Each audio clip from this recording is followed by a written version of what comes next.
O senhor sabe quais são, de fato, as atribuições do vice-prefeito?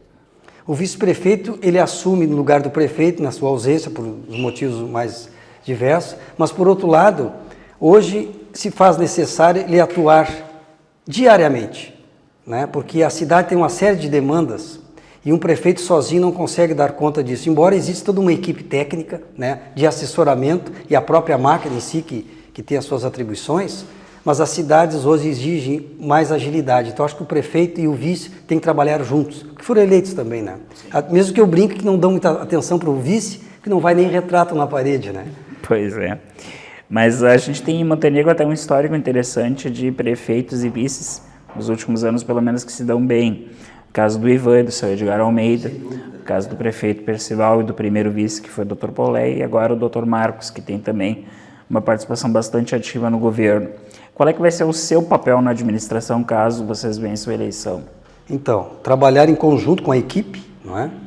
E como eu tenho um pouco mais de experiência que o próprio meu candidato, e ele mesmo diz isso, nós temos essa humildade de conversar e saber quais são os limites, né, de cada um, procurar auxiliar o máximo possível em projetos, né, e a busca de verbas federal para que a cidade seja atendida nas suas demandas. Ele falou, inclusive, que o senhor é que vai ter que ir a Brasília garimpar dinheiro.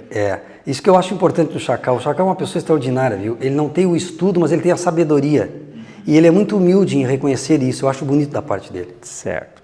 Como dirigente do PSDB, o senhor também sempre defendeu que o partido participasse sozinho dessa eleição municipal.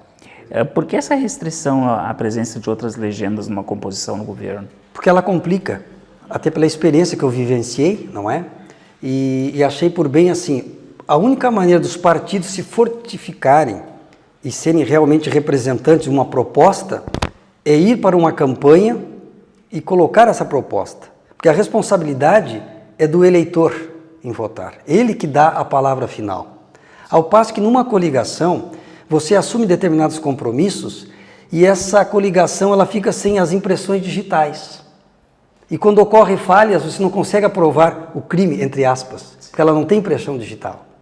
Ao passo que uma candidatura própria, ela te dá uma liberdade de você montar uma equipe de trabalho, independente de partidos, eu quero frisar isso, porque nós não podemos nos dar o luxo de abrir mão de talentos que às vezes estão em outros partidos e poderiam ter uma contribuição extraordinária para a cidade. Isso é uma bobagem, isso é uma vaidade.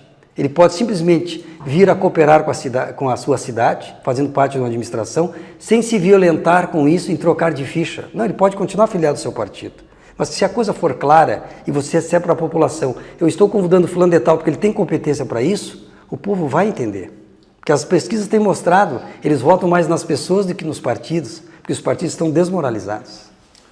O seu companheiro de chapa confessou aqui em entrevista ao IBA que ele não sabe quanto é o orçamento do município e nem a quantidade de servidores que a prefeitura tem atualmente. Como dirigente partidário, o senhor não acha que ele está despreparado para ser candidato a prefeito? Eu não diria despreparado, é que a vontade dele em mudar a situação faz com que ele seja humilde em dizer eu não sei. O não saber não é o problema. O problema é você mascarar aquilo que você não sabe. E como ele disse, eu vou ser o agente político para captar o voto e ser o representante dessas populações mais carentes, porque ele é de oriundo de população carente, e vou me cercar de pessoas que tenham conhecimento. E é lógico que depois, com o decorrer do tempo, ele vai ser abastecido de informações, né? E é responsabilidade da sua equipe de trabalho assessorá-lo de maneira competente. Então, na sua opinião, ele está preparado para ser prefeito? Sem dúvida, sem dúvida.